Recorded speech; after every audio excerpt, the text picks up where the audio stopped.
Buongiorno a tutti da Enrica Maggi, benvenuti alla 15ª puntata del nostro tutorial sull'Austria.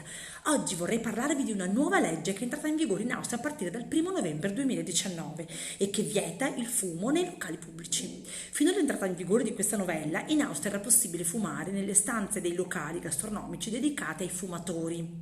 Per personale esperienza, però, anche se secondo la precedente legge le stanze dei locali dedicati ai non fumatori avrebbero dovuto essere separate da quelle per i fumatori, in Austria questa separazione de facto non era poi così netta. In particolare, spesso capitava che si entrava in locali pubblici in cui c'erano due grandi stanze comunicanti e senza porte, una dedicata ai non fumatori ed una ai fumatori.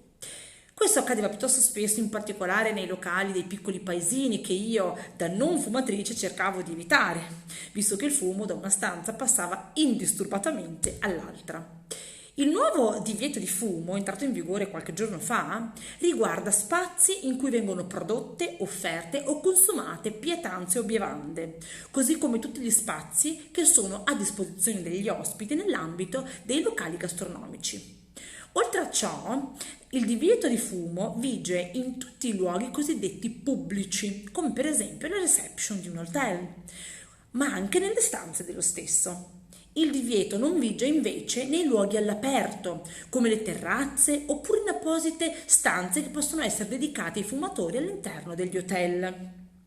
In tutti i locali il cartello relativo al divieto di fumo deve essere affisso e ben visibile in tutti gli spazi in cui possono accedere gli ospiti e deve esserci un numero sufficiente di cartelli, non meglio però specificato.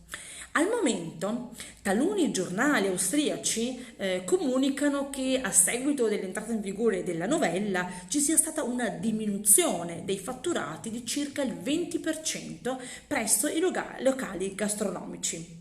Indipendentemente da questi dati economici, però, ormai il divieto di fumo è legge e sono già iniziati i primi stringenti controlli, specie nella zona di Vienna. La novella normativa prevede come multa per il fumatore a seguito della prima denuncia l'importo di euro 100.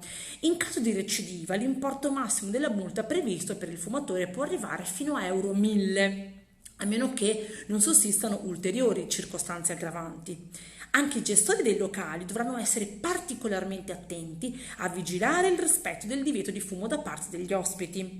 In caso di violazione di tale obbligo di vigilanza da parte del ristoratore, lo stesso può essere condannato ad una multa fino ad euro 2000 ed in caso di recidiva fino addirittura ad euro 10.000. Dal punto di vista personale, nonostante quanto si apprende dalla stampa, i ristoratori carenziani con cui io ho personalmente parlato mi hanno detto che nonostante qualche cliente si sia lamentato di questa nuova situazione normativa, i loro locali non hanno realmente registrato significativi cali di fatturato. Per oggi è tutto, se vi è piaciuto questo video lasciatemi un like o un commento e condividete il video con chi può essere interessato a questa novità normativa. Non perdetevi la prossima puntata ricca di nuove informazioni sul paese Austria. Cari saluti a tutti!